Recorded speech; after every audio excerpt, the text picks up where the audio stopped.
Dear student, आज की class में हम लोग एक बहुत ही बेसिक डिफरेंस देखने वाले हैं मैकेनिज्म एंड मशीन्स में।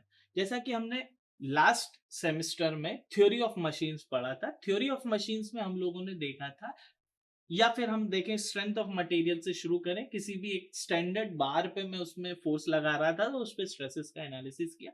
अब मेरा मन कर रहा है कि मैं उस स्टैंडर्ड बार को, जो कि रेक्टेंगुलर या सर्कुलर या आपका रेक्टेंगुलर सर्कुलर है, सिलेंड्रिकल शेप है, उस शेप को एक दूसरे तरीके, just like this is not a random thing, this is the shape, इसको मैं लिंक बोलने लगा हूं।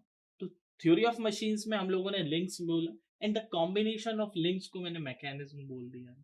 उस मैकेनिज्म में मैं क्या कर रहा था कि किसी एक लिंक को अगर मोशन दे रहा था तो मोशन का ट्रांसमिट, जैसे कि काइनेमेटिक्स ऑफ मशीन्स, हम लोग काइनेमेटिक्स बोलते ही हैं कि just to study the motion of the object, mechanism. तो एक लिंक को मोशन दिया, वो ट्रांसमिट हो गया दूसरे।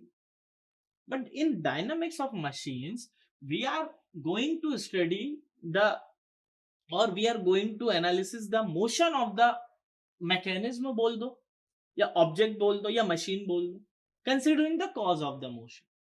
किस कारण से वो मोशन आया है उसको भी लेकर मुझे स्टडी करना है डायनामिक्स ऑफ मशीन में, इस पर्टिकुलर सब्जेक्ट।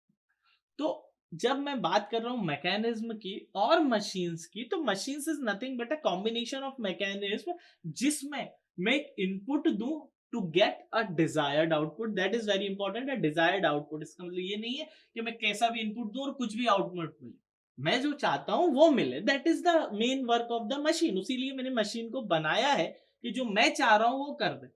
अब मैंने अगर मिक्सर ग्राइंडर लिया और उसमें कुछ ग्राइंड करने के लिए मैंने कुछ मटेरियल डाला और वो ग्राइंड ही ना हो, तो उस मशीन का क्या मतलब। So we are going to study कि भैया, अगर उस मैकेनिज्म में मैं कोई मोशन दे रहा हूं तो वो डिजायर्ड आउटपुट के फॉर्म में मुझे मिले, अगर कुछ इनपुट दे रहा हूं। तो this is the basic difference.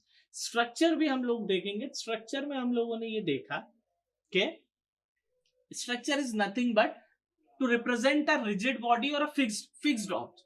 कोई मोशन में कभी नहीं हो, building is structure, but a mechanism and machines are those जो कि हमेशा मोशन में रहे। ठीक है। सो डायनामिक्स ऑफ मशीन्स में हम लोग फोर्सेस का एनालिसिस करेंगे, हम लोग कपल्स का एनालिसिस करेंगे, दैट इज मोमेंट्स का एनालिसिस करेंगे। इसमें हम एक टर्मिनोलॉजी यूज करेंगे, रिजिड बॉडी, जो कि एक्चुअली क्या होता है कि हर बॉडी रिजिड होती है, जो कि एक स्ट्रक्चर को रिप्रेजेंट कर रही है। ठीक है। हम लोगों ने डिस्ट्रीब्यूटेड बॉडीज भी पढ़ा है। तो मशीन्स, डायनामिक्स ऑफ मशीन्स में कैसे हम रिजिड बॉडी को ट्रीट करेंगे, उसमें कैसे फोर्सेस का एनालिसिस करेंगे, कैसे उसमें कपल का एनालिसिस करेंगे।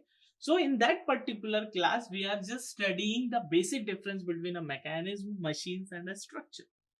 किसी भी मैकेनिज्म में मैं अगर डिजायर्ड इनपुट दे रहा हूं या कोई भी इनपुट दे रहा हूं, and to get a desired output, that is machines.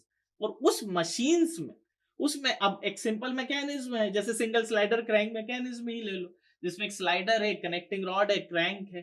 ठीक है।